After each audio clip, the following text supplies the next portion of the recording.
Paz do Senhor, grupo Dicas de Pregação e também o pessoal do YouTube, pessoal das redes sociais, no Instagram, no Facebook. Estou feliz por essa oportunidade de poder trazendo algo da parte de Deus. Aqui eu já tenho em minhas mãos a palavra do Senhor, a Bíblia Sagrada. Eu quero meditar com você em um texto da Bíblia que se encontra em 1 Reis, capítulo 19, versículo de número 8 e 9 e 10. Diz assim a palavra do Senhor: Levantou-se, comeu e bebeu, e com a força daquela comida caminhou 40 dias e 40 noites até Horebe, o monte de Deus. Ali entrou numa caverna, onde passou a noite, e lhe veio a palavra do Senhor, dizendo: O que fazes aqui, Elias? Então ele respondeu: Tenho sido muito zeloso pelo Senhor, o Deus dos exércitos. Então, só a parte A do versículo de número 10, mais um enfoque dessa palavra, um enfoque dessa mensagem, está no versículo de número 9, que diz assim: Ali Elias entrou numa caverna, onde passou a noite, e veio a palavra do Senhor, dizendo: Elias, o que você está fazendo aqui? O que você faz aqui? Então, eu quero aqui destacar o lugar onde Elias estava. Primeiro, em uma caverna. Segundo, as emoções que ele estava sentindo, os sentimentos que passavam na cabeça, no coração, na vida daquele homem. E terceiro, a ação de Deus em relação à vida de Elias. Primeiro, nós temos que falar de Elias. Elias é considerado o maior profeta do Antigo Testamento, e ele representa também a figura de todos os demais profetas. Se por um lado, lá no Monte da Transfiguração apareceu Moisés representando a lei, Elias aparece ali representando os profetas, a lei e os profetas, entrando em acordo ou apontando para Jesus. Quando nós falamos de Elias, nós não poderíamos deixar de notar as grandes obras que este homem realizou, dependendo do poder e da companhia do seu Deus, o nosso Deus, o Senhor dos Exércitos.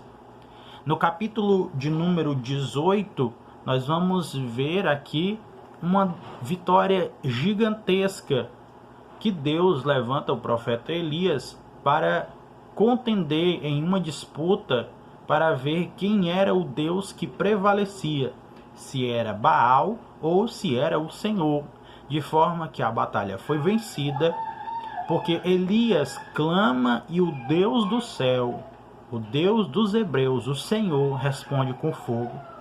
E isso acarreta a morte e a destruição ali naquele período dos profetas de Baal. Mas a Bíblia vai nos dizer que o inimigo, ele levanta uma mulher chamada Jezabel, esposa de Acabe, e esta diz que iria persegui-lo e iria matá-lo, assim como ele fez com os profetas de Baal. A Bíblia Sagrada vai nos dizer, no versículo de número 3, que Elias teve medo. Elias teve medo. Então ele foge com o seu moço, e a Bíblia Sagrada vai nos dizer que ele parte para o deserto. Quando nós falamos aqui em deserto, eu poderia citar aqui pelo menos 3 homens distintos na Bíblia que foram levados para o deserto para serem formados na faculdade do deserto. Na faculdade onde Cristo vai nos dizer quem nós somos, o que nós fazemos e como nós iremos passar. Ou seja, o deserto é um lugar de dependência. A primeira pessoa que eu poderia falar sobre deserto era exatamente Moisés. Você vê no capítulo 3 de Êxodo, Moisés no monte. E aquele monte era um monte num deserto. No capítulo 3 de Êxodo. O segundo homem que eu vejo no deserto e Deus cuidando dele, e que foi formado na faculdade do deserto, e não foi apenas um, mas vários, foi Davi, no capítulo 26, versículo 3 de 1 Samuel. Você pode acompanhar essa história. E o último homem aqui, o terceiro exemplo, é justamente Elias. Elias é um homem que sempre esteve no deserto, sempre esteve na faculdade de Deus. E a Bíblia vai nos dizer que Elias foge com seu moço, com medo daquela mulher, do que ela poderia fazer, porque ela estava irada. E a Bíblia vai nos dizer que Elias chega com seu moço e o deixa em Berseba. E ele vai para o deserto a caminho de um dia, onde ele chega e assenta-se debaixo de um zimbro e pede a morte ao Senhor. Ora, esse homem estava confuso, ele estava muito confuso. Se ele foge com medo da perseguição de uma rainha, ele foge para não morrer, e quando chega a um determinado lugar, debaixo de um zimbro, ele pede a morte. Aquele homem, ele estava perturbado, ele não estava raciocinando direito. Mas a Bíblia vai nos dizer que quando ele chega e pede a morte, ele diz: já basta, Senhor, toma agora a minha vida, porque não sou melhor do que os meus pais. Ele deita, dorme debaixo do zimbro, e um anjo toca e diz: levanta-te e come. A Bíblia Sagrada vai nos dizer que ele olhou e viu que à sua cabeceira estava um pão cozido em brasas e uma botija de água. Tendo comido e bebido, tornou a deitar-se. A Bíblia vai nos dizer, no versículo de número 7, que o anjo voltou uma segunda vez, tocou-lhe e disse: levanta, come, porque muito longo te será o teu caminho. Então ele levanta e ele come. E a Bíblia vai nos dizer que depois que ele levanta e come, ele, com a força daquela comida, ele caminha 40 dias e 40 noites, até chegar a Horebe, o monte de Deus. Aí a Bíblia vai nos dizer que ele entra numa caverna, onde ele passa a noite. Perceba que ele passa o dia inteiro caminhando, de manhã e à tarde. Ele está caminhando. Quando nós lembramos aqui da palavra caverna, nós temos que lembrar que caverna geralmente é úmida, é escura, é solitária. E que Elias, naquele momento, estava sentindo tudo isso. Ele entra na caverna, e eu faço aqui uma conjectura para tratar de emoções ruins, sentimentos ruins, pensamentos ruins. E a conjectura que eu faço é que Elias entra na caverna e ele encontra, escute isso, ele encontra ali 3 demônios. Que demônios são esses? O primeiro demônio que Elias encontra é o demônio do silêncio. Silêncio da voz, silêncio da ajuda. O silêncio porque não tem ninguém perto. O silêncio é porque todos se afastaram. Na mente de Elias, na concepção de Elias, todos aqueles que poderiam ajudar haviam morrido. Todos que poderiam fazer algo por ele já passaram. O silêncio bate à porta. Parece que nós conseguimos perceber o silêncio na vida de Elias quando nós passamos por esse silêncio. Às vezes nós esperamos uma ligação. Às vezes nós esperamos uma palavra vinda do coração de Deus. Mas existem dias que parece que o silêncio prevalece na nossa vida e nós não conseguimos ouvir nada. que nós desejamos. Mas eu quero dizer para você que este silêncio que tem batido a porta da tua vida, do teu coração, esse silêncio que tem atormentado a tua história, não quer dizer que Deus não esteja te vendo. Não quer dizer que Deus não se importe com você, porque mesmo no silêncio, mesmo o demônio do silêncio agindo sobre a tua vida, Deus não te desamparou. Todas as vezes que Elias falava com Deus, Deus estava ouvindo. Todas as vezes que Elias clamava pelo Senhor, Deus estava ouvindo. Porque às vezes é necessário chegarmos no silêncio para descobrirmos o quão importante é a voz do Senhor na nossa vida. É Deus falando com você. Existem tempos na nossa vida onde Deus ele brada. Acordou de manhã, Deus está falando.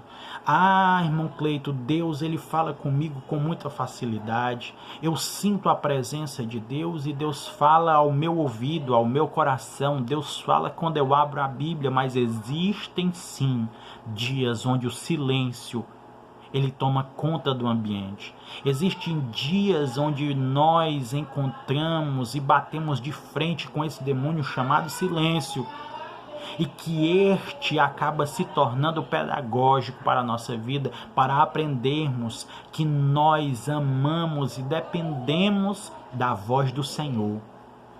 O segundo demônio que Elias encontra naquela caverna é o demônio do medo. Sim, o demônio do medo.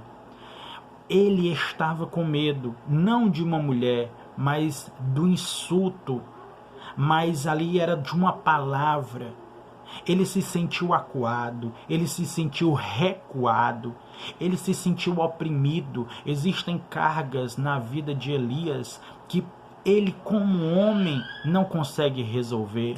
Existem cargas na nossa vida, responsabilidades na nossa vida, que nós não conseguimos carregar. Todavia, Cristo nos ensina uma coisa, que quando o sofrimento, quando a dor, o medo vierem sobre a nossa vida, nós não temos que carregar tudo só, porque nós não temos condições, nós não temos estrutura. A Bíblia diz: aquele que cuida está em pé, aquele que pensa está em pé, vigie para que não caia. Por isso, Deus nos ensina que devemos lançar sobre Ele todas as nossas ansiedades, porque Ele tem cuidado de nós. O medo não faz parte da nossa vida. Por isso Paulo escreve a Timóteo dizendo: eu não lhes dei um espírito de medo, de temor, mas de coragem, de força, de fortalecimento. E Deus está dizendo: o medo que você tem também é pedagógico, porque você não vai enfrentar este medo só, porque Deus ele vai chegar todos os dias na nossa vida e vai dizer: não temas, porque eu estou contigo. Então Elias enfrenta ali o silêncio e ele enfrenta o medo. O terceiro demônio que ele enfrenta é o demônio da solidão. O que é a solidão? É a falta de companhia. A solidão, às vezes, ela é causada por discórdia. Às vezes a solidão é causada por desalinhamento de ideias. Às vezes nós não estamos em muitas companhias. Às vezes nós não estamos no hall dos melhores amigos, mas nós sabemos que nós temos um amigo muito chegado, que é o Espírito Santo. A solidão faz com que o homem pense em desistir. A solidão faz com que o homem tente retroceder. Ora, a Bíblia nos ensina algo importante, que é melhor serem dois do que um, porque quando um cai, o outro levanta. Sempre a união fará força, e nós aprendemos que nós devemos caminhar com laços de amizade, fraternidade, amor. Mas existem dias onde a solidão prevalece na nossa vida, porque este demônio acaba se tornando, escute isso, o medo, o silêncio, a solidão se tornam pedagógicos, se tornam instrutivos para que Deus trabalhe na nossa vida, fazendo com que nós venhamos a crescer e depender de Deus. Porque se naquela caverna estava a solidão física, espiritual, não tinha ninguém ali para ajudar Elias, Elias estava só, padecendo e sofrendo. Mas a Bíblia Sagrada nos dá uma referência sobre a melhor companhia, porque ainda que eu esteja só, ainda que eu não esteja acompanhado, todas as vezes que nós entramos na nossa caverna, seja ela o nosso quarto, seja ela a nossa casa, seja ela o nosso trabalho, seja onde for, nós não andaremos só, porque o Salmo 46 diz: o Deus de Jacó está comigo. O Deus de Jacó é aquele que está sempre ao nosso lado. Ele mesmo disse: eu irei adiante de vós. Eu sou Emanuel, o Deus conosco. Eu sou aquele que te guarda, aquele que supre as tuas necessidades. Eu quero dizer para você que você não está só, que você pode até estar com medo, mas Deus está te dando coragem. E eu quero dizer que todo silêncio vai acabar, porque Deus vai voltar a falar com você através da palavra, através de sonhos, através de hinos, através de mensagens. E Deus já está falando com você. O silêncio foi embora, o medo foi embora, a solidão foi embora, quando Deus se apresenta naquele lugar e com uma voz mansa diz a Elias: Elias, o que você faz aqui? Então Deus ele ensina através dessa palavra que nós devemos olhar para tudo aquilo que Deus já fez na nossa vida e que nós não devemos ser ingratos, mas temos que reconhecer de que grandes coisas o Senhor tem feito por nós e nós devemos estar alegres por isso. Por mais que tenha perseguição de Jezabel, por mais que tenhamos que enfrentar dias de silêncio, de medo, de solidão, todavia Deus permanecerá fiel para conosco e através da sua palavra Ele entrará com providência na nossa vida. Eu quero dizer para você que esses dias que estamos vivendo podem até ser dias em que o silêncio tem tomado conta da nossa vida, onde as igrejas estão fechadas, onde os templos estão de portas fechadas. Mas eu quero dizer algo para você: tudo está fechado, mas o céu está aberto. Eu quero dizer para você que por mais que o silêncio ele seja predominantemente na sua vida, Deus ainda te escuta e fala com você. Eu quero dizer também que Deus não deixará que o medo tome conta da sua vida, pois Deus te revigora, te dá força, te dá ânimo e te encoraja nesse momento, de que toda solidão vai acabar. Deus vai trazer para perto da tua vida, escute isso, Deus vai trazer para perto de você pessoas que vão acrescentar na tua vida, pessoas que vão abrir portas para você, pessoas que vão fazer com que o teu ministério seja reconhecido e que você possa desfrutar do melhor dessa terra. E terceiro, Deus ele renova a promessa que ele tem com você dizendo: eu estou contigo. Ainda que um pai e uma mãe viessem a se esquecer do filho que ainda mama, todavia o Senhor, Ele não se esquece de nós, Ele não nos desampara. Amém? Que nós possamos durante esse período entender que o medo de uma pandemia, que a solidão enfrentada por nós nesse momento, onde não há visitas, onde não há um encontro, Deus estará conosco. É um tempo de fortalecimento, onde Elias vai sair dessa caverna e vai perceber que no fogo Deus está presente, nos terremotos Deus está presente, de que nos ventos dessa vida Deus está presente, mas é na voz mansa dentro do teu quarto, na tua caverna, que você vai ouvir o melhor de Deus. Deus ele está te fortalecendo nesse momento, que você possa receber essa palavra em nome de Jesus. Estou feliz por tudo que Deus tem feito e Ele vai fazer até o dia da sua vinda. Que Deus abençoe você grandemente, em nome de Jesus. Amém.